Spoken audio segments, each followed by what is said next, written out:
کیا عقیدہ ہونا چاہیے لائف کے اندر. ہمارے بچوں کا، مسلمان بچوں کا مزاج یہ ہونا چاہیے کہ ان سے کوئی پوچھے نا آپ ناشتے میں کیا کھاتے ہیں، بولیں بلائیں. اور بولیں آپ رات کا کیا، what do you take in dinner? I take spicy monsters for my dinners. میں رات کو اسپائسی تھوڑی کرارے والی بلائیں کھاتا ہوں.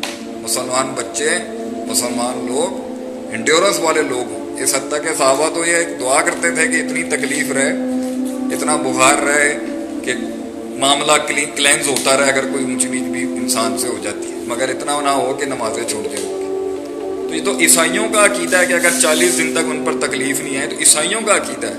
تو وہ سوچتے ہیں یار کہیں ہم سے ہمارا خدا ناراض تو نہیں ہو گیا. تو یہ تکلیفیں تو ایک سائن ہوتا ہے کہ ان اللہ جب اللہ تعالیٰ کسی قوم سے مطلب اللہ تعالیٰ جب کسی قوم سے محبت کرتا ہے، اذا حب قوما ابتلاہ، اللہ اسے بلائیں بھیج دیتا ہے. اس کتنی بڑی بشارت ہے کہ ان اللہ اذا حب قوما، اللہ تعالیٰ جب کسی قوم کو پسند کرتا ہے نا، بندہ اللہ کو پسند آ جائے نا، ابتلاہ، اللہ اس پہ ٹیسٹ ڈال دیتا ہے. فمن رضی فلاح رضا، جو اس ٹیسٹ میں جب اس کو ہٹ لگتی ہے نا، وہ اس میں کہہ دیتا ہے نا آگے سے رضیت باللہ رب، میں راضی ہوں اللہ، میں راضی ہوں. ایک تو تیرا شکر ہے کہ تو نے اس سے زیادہ خراب نہیں کیا، دوسرا تو نے مجھے سوچنے کا موقع دیا، تیسرا تو نے میرا اکاؤنٹ اور بیلنس کلین کر دیا. ومن سخیتا، جس نے مزاج دکھایا نا اللہ کو، فلاح السخط، پھر اللہ کی بھی ناراضگی ہے اس کی. اور اسی حدیث کا پہلا حصہ جو ہے نا، وہ دنیا کی پروسیجرل ڈیولپمنٹس کے لحاظ سے سب سے بڑی کارنر مائل سٹون ہونی چاہیے. اگر میں کارپوریٹ ایجوکیشن بھی پڑھا رہا ہوں کہیں پہ، کہ اللہ کہتا ہے، نبی صلی اللہ علیہ وسلم کا فرمان ہے، انا عظم البلاء مع عظم البلاء، ریوارڈ اور پیمنٹ کی عظمت اور گریٹنس بلا اور تکلیف کی عظمت کے ساتھ ہوگی. دیکھیں نبی صلی اللہ علیہ وسلم، یہ آج دنیا کے اندر یہ کنٹمپریری ایجوکیشن بات کرتی ہے ڈیولپمنٹ کی. ہمارے نبی نے وہ ٹیم تیار کی ہے جس نے 3 بر اعظموں پہ راج کیا. ایم ہی کر دیا، فلوک، کوئنسیڈنس، چانس تھا، اصول نہیں تھے کوئی. یہ اصول تھے شریعت کے اندر. جو میرا ویژن تھا مدرار کے اندر کہ لوگ روحانی تعلیم کے لیے تو آ جاتے ہیں دین کے پاس، لیکن جب وہ دنیاوی ڈیولپمنٹ کی بات آتی ہے نا تو وہ ادھر ادھر چلے جاتے ہیں. میں ادھر ادھر کے بھی خلاف نہیں ہوں، لیکن میں ادھر ادھر کے بات کہتا ہوں کہ جو ادھر ادھر موجود ہے قرآن حدیث کے اندر، وہ کدھر چلا گیا. یہ دیکھیں، ان عظم الجزائی، بے شک کہ ریوارڈ اور پیمنٹ انسان کو کسی بھی کام کی تب ملے گی جب وہ ایک زبردست کاٹ کاٹے گا. جتنی لمبی کاٹ ہوگی، جتنی پاورفل کاٹ ہوگی، اتنی بڑی جزا ہے، دنیا میں بھی، آخرت میں بھی، اور کاموں کے اندر. تو گھبرانا نہیں چاہیے ان چیزوں کے ساتھ قوم کو. وہ کہتے ہیں نا، جب ان کو خبر ملی، بڑے لوگ آ گئے مسلمانوں کے ماننے کے لیے، زادتہم ایمان، ان کے ایمان بڑھ گئے آگے سے کہ اور جی جب ٹینشن بڑی آئی ہے تو اللہ کا ریوارڈ بھی بڑا ہوگا. جب ہمارے خلاف زیادہ ہوائیں تیز ہو جائیں تو سوچیں پھر رب کی رحمت بھی تیز ہونے والی ہے آپ کے ساتھ.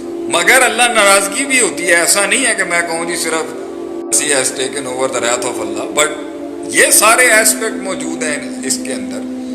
ایک جگہ حدیث میں آتا ہے کہ اللہ تعالیٰ نے انسان کے لیے ایک رتبہ لکھ دیا ہوتا ہے، لم یبلغھا، وہ نہیں پہنچا ہوتا وہاں تک اپنی شارٹ کمنگز کی وجہ سے.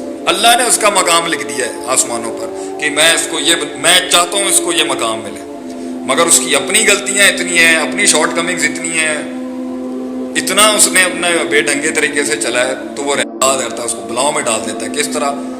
اس کی اولاد میں، اس کے مال میں، اور اس کے جو ہے نا اس کی دنیا کے اندر تھوڑی سی ٹینشن کریٹ کرتا ہے اللہ، اس حد تک کہ وہ پہنچتے وہ تکلیفیں جو ہے نا اس کو وہاں تک پہنچا دیتی ہیں جہاں تک اس نے خود نہیں پہنچنا ہوتا. تو یہ ساری فکر کے بعد انسان اتنا نیگیٹو کیوں ہے، گھبرا کیوں رہا ہے، پریشان کیوں ہے؟ مرنا نہیں ہے کیا ہم نے؟ جانا نہیں ہے کیا اس دنیا سے؟ اور کیا وہاں ہم فیس کر سکتے ہیں 50,000 سال کا دن؟ تو دنیا کے اندر بھی میں تھوڑا سا ذرا ریلیجیس ایسپیکٹ میں نے زیادہ کیا، میں یہ موٹیویشنل سائڈ والوں کو بھی کہوں گا کہ بیٹا تکلیف نہیں آئے گی نا تو بلڈ نہیں ہو سکتے آپ. واقعی میں آج تجربے سے کہہ رہا ہوں اپنی زندگی کے اندر کہ وہ وقت اور وہ راتیں اگر نہیں آئیں گی تو پھر وہ کلام میں وہ حسن نہیں آ سکتا، وہ آواز میں سوز، وہ جگر میں درد، وہ کلیجے کے اندر وہ احساس پیدا نہیں ہو سکتا جب تک کہ تو تکلیف نہیں کرتی. لوگ مجھ سے ایک سوال بہت کرتے ہیں، how to be a motivational speaker. میں موٹیویشنل اسپیکر کیسے بنوں؟ میرا پہلی ریسیپی ہے اس کو تکلیف کاٹ بیٹا. رٹا طوطوں سے تقریروں سے کلیجے نہیں ہلا سکتا. تو تقریریں پریپیئر کر کے دی ہوں گی نا کبھی زندگی میں، تو بہت کم تقریریں پریپیئر کر کے دیتا ہوں، اس میں وہ آ ہی نہیں سکا جب تک کہ وہ یہاں سے نہیں نکلی آواز. تو بیٹا یہ کلیج لو، ایک میرا ورڈ بڑا یوز ہوتا ہے میری ٹاکس کے اندر جی، کلیجہ بڑا کریں، کلیجہ بڑا کریں. وہ کہتے ہیں جی کلیجہ کیسے بڑا کریں؟ غم بڑا ہو انسان کا. غم کیسے بڑا ہوگا؟ جنگیں بڑی ہوں انسان کی. جنگیں بڑی کیسے ہوں گی؟ کنویں سے باہر نکلے انسان اپنی زندگی سے. کنویں سے باہر کیسے نکلے گا؟ کمفرٹ زون چھوڑے اپنا، برادری کا، زبان کا، لینگویج کا، علاقے کا، ملک کا، اور پتہ نہیں کتنے کتنے قسم کے باعثز ہیں ہمارے کمیونلزم کا، فرقوں کا، یہ جو تفریق کے باہر نکلے اس میں سے، آئے اس گرے زون میں بلیک اینڈ وائٹ سے جہاں کوئی اس کا اپنا نہیں ہے. تبھی تو درد ہوگا اس کو. کنویں میں بیٹھ کے بڑی بڑی باتیں کلیم کرنا بڑے آسان ہے. گرے میں آئے نا زندگی میں، جب پتہ ہی نہیں ہے دوست کون ہے دشمن کون ہے، سیرت ہی نہ ملے اس کو، بایوگرافی نہیں ملے کسی لیڈر کی اس کے اندر، تب انسان کا پتہ چلتا ہے. جب کلیجے کے اوپر یہ دل دھڑکتا ہے کہ دا فیئر آف دا ان نون، جب خوف آتا ہے، جب پتہ ہی نہیں کیا، جہاں لاگ فائلز موجود ہیں، جہاں پچھلے والوں نے کام کیا اس رستے پہ چل کے کیا کر لینا ہے، وہ بھی مشکل ہے.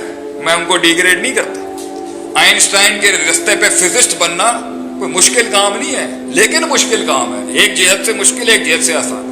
مگر اس رستے پر آئے نا جس رستے پر کوئی نہیں چلا ہو، ریسرچ ہی نہیں کی ہو کسی نے، ادارہ ہی نہیں کھولا اس طرح کا کسی نے، تحقیق ہی نہیں کی ہو اس میں کسی نے، آڈینس ہی نہیں ہے، مارکیٹ ہی نہیں ہے، انڈسٹری نہیں ہے، نہ اس کا بائر ہے نہ اس کا سیلر ہے.